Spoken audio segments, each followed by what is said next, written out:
প্রশ্ন করেছেন পৃথিবী কি গোল নাকি সমতল। কোরআন হাদিসের আলোকে তা তো অনেকেই বলে যে পৃথিবী সমতল। বিন বাজ উসাইমিন তারা নাকি বলেছেন পৃথিবী সমতল। যারা অস্বীকার করে তারা নাকি তাকফির করেছেন, তাকে নাকি তাকফির করেছেন। ব্যাপারটি বুঝিয়ে বলবেন। পৃথিবী গোল না সমতল দুইটা মত সবসময় চলে আসছে। আল্লাহ তাআলা কোরআনে কারীম বলেছেন ওয়াল আরদু বা'দা যালিকা দাহাহা, জমিনকে আমি প্রশস্ত করেছি, লম্বা করে দিয়েছি। জমিনকে আমি বিসাতা, জমিনকে আমি বিছানা প্রশান্ত করানো হয়। কিন্তু যদি কেউ অন্য জায়গায় যায় পৃথিবীকে গোলে দেখবে। যদি মঙ্গল গ্রহে যায় অথবা চাঁদে যায় পৃথিবীর দিকে দেখবে গোল একটা জিনিস, গোলক দেখা যাচ্ছে। কারণ যে কোনো জিনিস দূর থেকে গোলক দেখা যায়, কাছে আসলে এটার লম্বা ভাঙ্গা অংশ দেখা যায়, তখন কাছে আসতে যেটা এদিক দিয়ে কম এদিক দিয়ে বেশি। মৌলিকভাবে পৃথিবী গোল কি লম্বা একজন মানুষের ধরার বিষয় না, ধরা যায় না, ধরতে পারে না সে। কিন্তু এটা বুঝতে পারে যখন সে বুঝে যে চাঁদ ঘুরছে, পৃথিবী ঘুরছে, সব কিছুই ঘুরে যাচ্ছে। এর অর্থ হচ্ছে একটা গোলকের ভিতরে সে আছে, এটাকে অস্বীকার করার কোনো জো নেই। এই জন্য শেখ হুসাইন ইবনে তাইমিয়া রহমতুল্লাহ আলাইহি তিনি পৃথিবী গোল হিসেবে বলেছেন পৃথিবীটাকে। তো শেখ বিন বাজ উসাইমিন ওনারা যেটা বলেছেন যে পৃথিবী সমতল। হ্যাঁ, পৃথিবীর আপনার যে অংশ এটুকু সমতল, নিচে এতে কোনো সন্দেহ নেই যে আপনার অংশটুকু সমতল। কিন্তু একটা বিরাট অংশের যখন মানুষের গোল কোন জায়গায় বাঁকা হয়েছে কেউ ধরতে পারে না, কোন জায়গায় দিয়া এটা আরেক দিকে গোল হচ্ছে কেউ ধরতে পারে না, পৃথিবীর কোন অংশ দিয়া। এই জন্য যে কোনো জায়গা দিয়ে আপনি দেখবেন সমতল দেখবেন, কিন্তু আবার দেখবেন যে ঠিকই এটা আরেকটা দিক দিয়ে গোল হচ্ছে, বড় বিরাট জিনিস, এরকম জিনিস ধরা যায় না। এই জন্য তারা সমতল বলেছেন। কিন্তু এর দ্বারা তাকফির একে অপরের কাফের তিনি তারা বলেন নাই।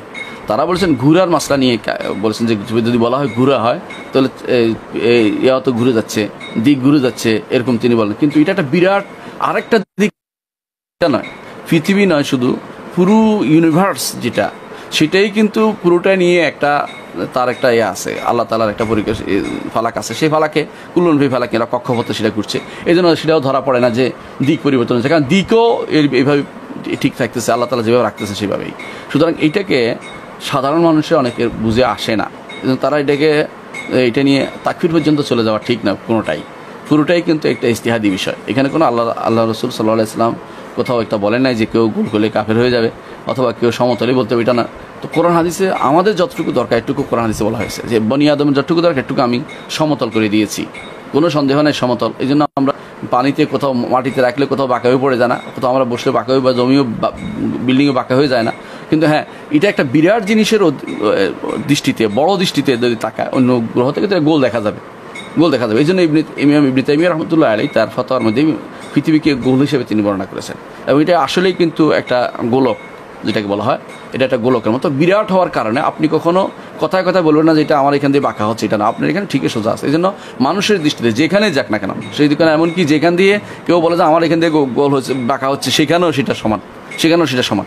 তো সমতল হচ্ছে সাধারণ নিয়ম, আর গোলক হচ্ছে এটা একটা ব্যাপক নিয়মের অন্তর্ভুক্ত, ব্যাপকতার ভিতরে অন্তর্ভুক্ত। ব্যাপকতার ভিতরে এটা একটা গোলক আছে, এতে কোনো সন্দেহ নেই। কিন্তু সমতল হচ্ছে মানুষের দৃষ্টিতে এটা ধরা পড়ে না, এটা সমাজ তার জীবনযাত্রা কোনো ব্যাহত হয় না, গোলকের কারণে তার কোনো সমস্যা হচ্ছে না, এটা একটা আসলে গোলক আছে, যে গোলকটা মানুষের দেশে ধরা পড়ে না। সুতরাং তারা কেউ তাকফির কাফের বলেন নাই, তারা বলেছেন যে আল্লাহ কোরআন হাদিসে বুঝাচ্ছে আল্লাহ সমতল করে দিয়েছে, এটা সত্য কথা। এই সমতল গোলকের নিষিদ্ধ না, এটা ব্যাপক বিরাট জিনিসের যখন ধীরে ধীরে এটা বাঁকা হচ্ছে, ধীরে ধীরে কোনো জায়গাতে এটা পরিবর্তন হচ্ছে, সেটা ধরা যায় না। এই সাধারণ মানুষ বা কোনোভাবে এইভাবে ধরা জিনিস না, এটা হলো অন্যখান থেকে দেখলে পৃথিবীকে গোলক মনে হবে, এটা বলা উদ্দেশ্য। এটা আসলেই গোলকের মতোই, নইলে এটা লম্বা হতো থাকতে পারতো না কেউ। এটা সমতল করা হয়েছে, সমতলের মধ্যে একটা গোলকের মতো ব্যবস্থাপনা রয়েছে যাতে করে গোল দেখা যায়, এরকম ব্যবস্থাপনা রয়েছে। সুতরাং আমরা স্বাভাবিকভাবে বলবো পৃথিবীকে আল্লাহ তাআলা বিছিয়ে দিয়েছেন, জমিনকে বিছিয়ে দিয়েছেন, এটা আমরা বলবো। কিন্তু এটা গোল হতে বাধা নয়, কারণ গোল হতে বিছাইতে সমতল করতে একদিকে একটা গোল করেছেন আল্লাহ তাআলা, যেখানে তিনি ইচ্ছা করেছেন সেখান দিয়ে, এবং সেটা আরেক দিকে। এই জন্য আমরা বলি উপরে নিচে বলি, যেমন আমরা বলি আমরা উপরে, আমেরিকাকে নিচে বলি। এর অর্থ হচ্ছে নিচে কেন বলি, কারণ এটা এক নিচে আসবে, অনেক দূর থেকে হলো, মানে হাজার মাইলের পরে গিয়ে ওইটা নিচের দিকে গেছে কোনো না কোনোভাবে, এটা সত্য। সুতরাং তারা যেটা বলেছেন এটা হচ্ছে পৃথিবী এমনি সমতল, আমরা সমতল, আল্লাহ কোরআন হাদিসে সমতল কথা বলেছেন, কিন্তু গোলকের কথা নিষেধ করেন নাই। কারণ গোলকের কথাই বুঝে ফালাক যখন বলেছেন কোরআনে কারিমে কুল্লুন ফালাকিন, কক্ষপথ মানে গোলক, কক্ষপথ লম্বা টাইম দিকে হয় না, কারণ এটা গোল অর্থ কক্ষপথে ঘুরে আগের জায়গায় আসতে হয়, এটা কক্ষপথ হয়। আর লম্বা হলে এটা আগের জায়গায় আসে না, সবসময় একদিকে চলে যাবে। এটা আশা করি সহজে বোঝা যায় যারা ভূগোল পড়েছেন এবং যারা পৃথিবী সম্পর্কে ধারণা রাখেন। আল্লাহ আমাদেরকে বোঝার তৌফিক দান। প্রশ্ন করেছেন অনেকে জুমা দিন খুতবার পর নামাজে আসে, এভাবে নামাজ কি শুদ্ধ হবে? খুতবা পর নামাজে আসলে নামাজ শুদ্ধ হবে না এমন কথা পৃথিবীর কেউ বলেনি। তবে তাদের সওয়াবের অনেক কমতি আসবে, কারণ তাদের নাম লেখা হয়নি। তাদের নাম লেখা, তারটা আদায় হয়ে যাবে, জুমার সালাতটা আদায় হয়ে যাবে তার, কিন্তু এটা কতটুকু সওয়াবের বিষয় সেটাও জানার বিষয়। কারণ যখন ইমাম খুতবায় বসে যায় তখন ফেরেশতারা তাদের নাম লেখা বন্ধ করে দেয়। ফেরেশতারা তখন তাদের নাম লেখা বন্ধ করে দেয়, অর্থাৎ যারা মসজিদে ঢুকছে তাদের নাম লেখে জুমার দিনে। যখন ইমাম খুতবায় বসে যায়, খুতবায় যেন উঠে যায়, তখন ফেরেশতারা নাম লেখা বন্ধ, খুতবা শোনার জন্য তারা বসে যায়। এর অর্থ হচ্ছে আপনি জুমার দিনে খুতবার আগে মসজিদে যাবেন এবং সেখানে আপনি অপেক্ষা করবেন, যতক্ষণ অপেক্ষা করবেন ততক্ষণ মসজিদে সালাতের মধ্যে থাকবেন, যতক্ষণ সালাত আদায় করবেন। গিয়ে কিন্তু বসে থাকবেন না, গিয়ে সালাত আদায় করবেন। রাসূলুল্লাহ সাল্লাল্লাহু আলাইহি ওয়াসাল্লাম বলেছেন ফাসাল্লা মা কুদ্দিরা লাহু, যতটুকু পারে সে সালাত আদায় করবে। এর অর্থ এইটা যে যতক্ষণ পারে সে সালাতটা আদায় করবে, 4 রাকাতের সীমাবদ্ধ না। যেটা অনেকে কাবলাত জুমা 4 রাকাত পড়ে বসে থাকে অনেক সময়, এটা ঠিক নয়। কাবলাত জুমা বলতে নির্ধারিত কোনো সালাত বিশুদ্ধভাবে আসেনি, তবে আপনি জুমার আগে সালাত আছে, এটা নাই যে বলে যান আপনার জুমার আগে সালাত নেই। প্রথমে মসজিদে ঢুকে আপনি মসজিদে তাহিয়াতুল মসজিদটা আদায় করবেন, তারপরে যতক্ষণ পারেন আপনি পারেন 2 রাকাত করে যতক্ষণ পারেন পড়বেন।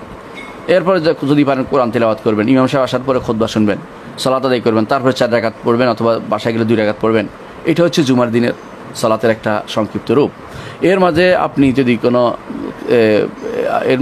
কেউ দেরি করে আসে জুমার খুতবা শুরু হয়ে যাওয়ার পর, তো তার জন্য জুমাটা হবে, কিন্তু সে অনেক ফজিলত থেকে মাহরুম হয়ে গেল, তার নামটা লেখা হলো না, সে কোনো আল্লাহর জন্য কোনো কিছু নৈকট্য হিসেবে দিতে পারলো না, গ্রহণযোগ্য হলো না তার সেই জিনিসগুলো।